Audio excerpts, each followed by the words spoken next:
So this week, a film came out about a bloke alone in space. But it's not the first film that's about a bloke alone in space. Back in 2015, Ridley Scott did a film called The Martian, which we're going to talk about now. Joshua, do you want to give a little bit of a summary? The Martian follows astronaut Mark Watney as a part of a larger crew who went to Mars. But upon leaving Mars, there was a big sandstorm and he was hit by a bit of debris. Presumed dead, the crew left him and were on their journey home. But lo and behold, a film needs to happen. Yeah. And Mark Watney woke up alone on Mars. And it's the process of trying to MacGyver together some form of survival in the shape of food, water, transport, and merriment. Well done. That's the film. Thank you. Right. I love this film. For me, it's great. It's like so good. This is my favourite Ridley Scott film. Now, I feel like most people would disagree with that. But I watched this in the cinema when it came out. I would have been 16, something like that. And it's the only time I've ever... People talk about getting lost in the movies and forgetting you're watching a movie. And I remember Quentin Tarantino saying once that he'll do like jump cuts and stuff because he doesn't care, because he's like, I've never once like forgotten I'm watching a film. I know I'm watching a film. It's fine. The Martian is the only time I've ever forgotten I was in a cinema and like been fully immersed. I was like, as far as I'm concerned, I was just there on Mars, or I was at NASA. I was so into it as a 16-year-old. And then I was like, I'm not watching this for years again, because that was brilliant and I want to experience that again. And then I waited years and years and years to rewatch it. I was like, fuck, I remember all of it. I was kind of hoping that would be like watching it again for the first time, but it wasn't, to be honest. But no, I think it's so good. It's great. And I when did this come out? What year? 2015. So we were... Bloody hell, that's almost 10 years ago. Yeah. Oh my God. I know. So we would have been, what, 15, 16? 16, yeah. As a stupid child, I didn't know who the cast were.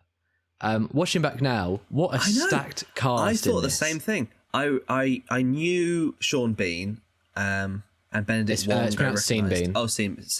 Sean Bean. Sean Bourne. And Jason Bourne is in this as well. And Jason Bourne is also in it, yeah. Wow. They don't play brothers in this one, though. They don't. No. But Matt Damon, I knew his name. I knew he was a famous actor, but I'm not sure I was familiar with him from anything else. And I remember at the time when Donald Glover came up, I was like, wow, this guy's really good. He's a really good actor. I genuinely thought that. I thought, like, this is a really great actor. I hope to see him in more stuff. And then it turned out he became really famous. And I guess he was already doing Who was this? Sorry, which one? Danny Glover. He was in, like, Lethal Weapon. Yeah, he was in Lethal Weapon 1 to 4. And I think they're doing... because 6 and 7 he's played by Mac. Mac and Charlie, 5 and 6. And then it turns out he was in Community and in a bunch of other stuff, and he's a famous musician. Everyone's great. Jeff Daniels was one where, just watching it this time now, I was like, wow, I didn't know he was in this movie. And Kristen Wiig. Mackenzie Davis. I've worked with Mackenzie Davis before. She's lovely. That's good to know. She's really tall, isn't she? Very tall. She's taller than me, like almost a head taller than me. Well, I don't think and I'm 6 foot at least. Yeah, well, okay, well, that's not true. Really great cast. I love Benedict Wong. I always want to give him a hug. There's just something about him. He seems like a gentle soul. I think I can see that. But and also there's people on the spaceship are really famous. I didn't know Sebastian Stan was in it. I know, yeah, because he's not very talkative. Like apart from like the German guy, I don't know who he is. All the rest of them are really famous. You got Kate Mara, also went out with Elliot Page. I mentioned in the opening of and hasn't done anything since House of Cards or Fantastic. I was thinking she married Jamie Bell, who is also in Fantastic. Oh, good for them, mate. If they're still together, I don't know. And who else? Julianne Moore. She was the commander. Jessica Chastain. I always get the two of them mixed up. They're just ginger women. I always get the two of them mixed up. Yeah. Every single time. Rose Leslie? I think Rose Leslie was in there. It's like Al Pacino and Robert De Niro, two of the most famous people on the planet. I always get their names the wrong way around because they're in the same movies. And I never really watched their movies until the last couple of years. So people talk about them and I wouldn't know which one's which. And I still mix them up. You just guess one. Just pick one up. If I saw him on the street, I'd be like, Pacino? And he'd be like, that'll do. And then we take a photo. I think it's crazy that obviously this follows Matthew McConaughey traveling through space and time. Yeah. And then eventually finding spider. Matt Damon. Yeah, finding Matt Damon in space. Yeah. And obviously Matt Damon, who plays Hugh Man, betrays him and tries to I steal never his thought about ship that to before. get You back can home. make a name that's Hugh Man. Has that ever been in a movie? That's got to have been. If not, I think that's what he plays in Interstellar. I think he plays Hugh Man or some shit like he that. might do, because he is called Man. He does. He is called Man in Interstellar. I'm giving this a Google. That's shit like insane that. if they called him Hugh Man. He is called Man, though, I'm pretty sure. Matt Damon just needs to stay on Earth. He can't be trusted. Do you remember that film he did where he got very small? Yeah, Remember that one that no one saw? downsizing. Yeah. Oh, he's called Dr. Man. I'm sure he's got a first name. Yeah, but Doctor's his first No, his name. mum called him Doctor. Well, Doctor's the Doctor from Doctor Who's first name. Well, it's not, it's his nickname. Oh, that's but true, yeah. Dr. Man, Interstellar. Interstellar Wiki. What's his first name? Doesn't say, he just calls him Man. Nah, it's got to be Hugh. Okay, well, in the future, we've got to name a character Hugh Man. Hugh Man has to be a character in the film. It's great. I remember when this came out, the biggest draw for me as a stupid boy were the claims of how, like, quote unquote realistic Scientifically it accurate. was. Written by who's Andy the original Weir? guy? Is that his name? Andy Weir. Yes. See, my sister had read the book before it came out, because this was originally self-published. I think it was one of these ones where they do like a chapter a week or something. It was That's just on like a amazing. forum, and then I think it was one of Amazon's when they started doing publishing. This might be completely wrong. I think it was one of the first books they picked up that way. Wow, good for him. But it was literally like a self-published thing on the internet, and then it became, people were like, this is actually really good. My sister read the book and really liked it. Then my dad read it and my mum read it, and my mum didn't think she'd like it. She didn't like anything, loved it. So I was like, I'll watch this film then. And yeah, it's really funny and it's really charming. And you're Yes. saying about scientific accuracy, I mean, the movie, we've reviewed a Ridley Scott film before on this channel, Napoleon. We have. And we talked about the historical accuracy About of that. accuracy, yeah. And his views that cinema is spectacle and only nerds care about that shit. And so, yeah, they definitely, the movie, they, like the Iron Man thing at the end, a little bit of a spoiler. Apparently in the book, he talks about wanting to do it and doesn't do it because it's ridiculous. In the movie, they're going to have a third act. They're going to have a big climax. So he does that. He punctures his suit, doesn't he? Yeah. But I think, and there's stuff which the author is well aware of, like the very opening, the reason they all leave Mark Watney is because of a big sandstorm on Mars. Yeah. But because of the atmosphere, it's impossible for a sandstorm to be very powerful at all on Mars. But they need an inciting incident for the film to occur. But I Need a reason believe, for it to other than happen. that, it's pretty accurate. It's certainly a lot more than like pretty much any other sci-fi film. Even like down to the farming. Yeah. That blew my mind as a kid. Yeah. Like you can make potatoes on Mars Out of shit. out of just big poo. Yeah. No, I love that stuff. Well, I do love survival stuff. I mean, I'm currently watching The Walking Dead with my mum because she loves like apocalypse stuff, like disaster movies and that.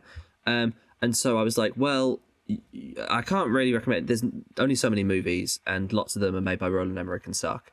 And so here's like I could recommend you Moonfall, but you're not going to like it. So I was like, but I have seen a TV show that ran for 11 seasons that I know that you'll like. And so I introduced her to The Walking Dead, and now we're watching it together, and we're on season 6, just about to. Wow. By the time this comes out, Glenn will have had his head fucking bashed in. But yeah. Anyway, what was I saying? Oh yes, what I love about The Walking Dead as well is like when them surviving and them like doing crops and fortifying their places to be secure. Yeah, you think like the most boring part of a zombie apocalypse. Yeah, and that's why my mum is really switched off whenever it's like just humans killing humans. But then when they're just walking around and they find like a dead body and they steal their backpack, she's like, oh yeah, steal their backpack. That's a really clever thing to do. Do that. And it's like, but I love that stuff too. I think that's sick. Like just Yeah. Oh yeah, it's great. and that's why I like Society of the Snow too, because it's sort of it's almost impossible for them to survive, but they've got that sheer will that they're going to do it no matter the odds. They're going to do it. And I mean, I personally think, sorry, I'm wittering on. I personally think what makes a character interesting in a film, especially a lead character, is they care about their goal more than anything. Like if they believe in it, we believe in it. If they have to survive, I want to see that. If it's someone like, I don't know, maybe, who cares? It's like if a romance, even if it's the movie is like they have to take their crush to the prom, if they literally can't live without that happening and they're going to go to any lengths, then that's captivating. And I think that's what I love about this movie is every single character doesn't hesitate for a second. They're going to do absolutely everything against all odds to get this to happen. And that is so satisfying. It's like Great Escape as well. That is like people being really clever. Yeah, you love that one. Yeah, really, really clever people doing really clever plans to do something that's almost impossible. A film like this, it would be very easy to fall into having a moustache twirling villain. Yeah. That needs to resist the saving mission from happening. Yeah, you just need someone. No, I'm not funding that. I'm not paying for that. Any other, and you're right. But also on the spaceship that's going back to Earth that left him, you'd think one of them would be like, guys, I have to get back to my family. I'm not doing this. We could die. I'm not risking my own life to save him. But they don't do that, and they don't do that. I'm glad they don't because it's a bit different, and it just makes such good vibes. Like seeing good people in the world. No, like the closest to a villain anyone ever is like right near the start. I think Jeff Daniels is like, this is really expensive and it probably won't work. And could we spend our money better ways? Yes, and he even goes on to say that it's not worth the risk of life of the other crew. Which is the biggest foil, isn't it? Yeah. That is a genuine reason not to go back and try and save Matt Damon because he may be dead, it may fail, and it will go from one loss of life to like 5, 6, 7 loss of life. There are. Yeah, exactly. Which is completely valid. And as an audience, you can understand that. Yeah, totally. And I think that's so strong. And then So Sean Bean believes that it's worth it, and he messages them all, and they all are like, no, we're turning around, we're going to get him, he's our friend. And I think part of everyone being so into we have to bring Mark Watney home is Mark Watney himself. He's just so likable, and he's so the audience is like, oh, we'd do the same, we would do whatever we can to bring him home. If he was like annoying, he's all American, he's just an all American guy. He's just like, yeah, I mean, there's certain actors, certain characters we'd be like, just fucking leave him on Mars. But Matt Damon's such a great cast. I was trying to think who else could play that, because I'm watching a bit of the US Office at the moment. I think John Krasinski could have done it, possibly more like now in his career. If it was like came out now, I think he'd probably be a good one. But very few. I've heard people say Will I'd leave Smith. John Krasinski. I think he's annoying personally. Really? I would have left him. Oh no, I wouldn't have done. But if it was you, actually, I would have left him so I can have Pam. Pam's an angel. She's just the sweetest woman in fiction. Matt, if you were on there and I was on the rocket, I would tell your mum and dad how much you loved them before you died. Oh, that's mean. I'd put it to a vote, bringing you back. Oh, that's kind. Yeah, and then I'd speak to everyone. Would you vote yes or no though in the vote? Me personally, no, but I'm sure someone else might. You know, some people might do. To be honest, like it is, they don't really address it in the film, but the truth is, if you were in that situation, you'd be like, for fuck's sake, but you're going to get flamed by the media when you get home if you don't do it. I kind of thought, like, you know, they could have a character who is like, well, I guess I'll have to do it because myself. But yeah, they don't. Everyone's great. Even kind of storytelling wise, having a character on the ship that would be anti-saving Matt Damon, you'd end up having to write a way to kill them off as well. Well, yeah, because the you audience have to do wouldn't the be rescue. Satisfied until they died. Yeah, exactly. You have to still do the rescue, and everyone needs to be a part of it. I guess you'd make it once they see Mark, they're like, oh, this was worth it. It's just a waste of time, and they don't. It is a waste of time. They don't waste. It's not the point of the film. No, it's not, and they don't. You do get that way a lot of the time in films, like. They'll be like, oh, well, it's a film, it has to have villains, a film, it has to have a love interest. Yeah. And it's like, I like this. This is a film about rescuing a bloke, and it doesn't try to be anything else. And it's got enough storylines going on, because it's got NASA and all the different departments of NASA, and the people on the ship, and him on Mars. And I think I know it's quite a long one. It's about 2.5 hours, I think. 141 minutes. But it's so gripping because, like I said, there's all these different storylines. They're all it's never slow. They're always working as hard as they can, and a problem comes up, and then they fix it, and a problem comes up, and they fix that. And it's always building on it, and also the stakes are always increasing. When something goes right, something goes wrong, and he has to ration himself even more or something. And it's always got the ticking time bomb of like, well, he's only got so much food he can have. Yeah. He's only got so much fuel. He's only... If anyone here is listening and wants to write a film or wants to get into filmmaking and you want somewhere to really understand how to break down a story, I would put Martian in the same category as Shawshank. Yeah. That you can watch it once and be so gripped, but then you watch it again, you can understand how the acts work, where the pinches are, how they all link together and keep you invested. It's just so tight. Yeah. And everything in there, it all builds in action. You think it's going well, and then suddenly the airlock breaks and all the potatoes die. Yeah. Or you get into the climax and the saving mission's all going well, but then his rocket ship doesn't get far enough, or Jessica Chastain's tether isn't long enough. Like those bits, those points to maintain tension and rising action all the way through, very similar in a way to Shawshank, that it's just such a tight story. Yeah. And it's a great way to view the skeleton of and understand how a good film should be written and should be approached. Yeah, I think that's a good comparison, actually. I think structurally it is quite similar. Yeah. What do you think about the direction? Because I've said in the Napoleon video how I don't think, when you look at a Ridley Scott film, I'm not sure it really has he doesn't really have much of a style. I think a lot of it is you don't notice the camera angles, you don't notice the editing or anything different about the acting. It is very sort of conventional, but I think it works well because it doesn't get in the way. You are literally just there with the characters. Yeah, I feel like Ridley Scott is kind of like the water of direction, in that he fits very well into the world and the feel of what he's telling. I think you're right there. Like you watch Blade Runner and then you watch this and you think like those long shots of the city. Yeah.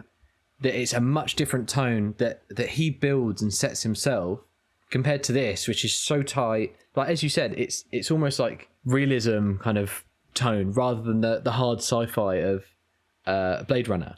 Yeah, I think that's good. Yeah, I like that. He doesn't put his own personality into it, really. It allows the characters to have their personality. Completely, yeah. Like a Wes Anderson film, the main character of them all is Wes Anderson. Yeah. And he sort of steals the limelight, which I do like how Ridley Scott, he lets the film do the talking.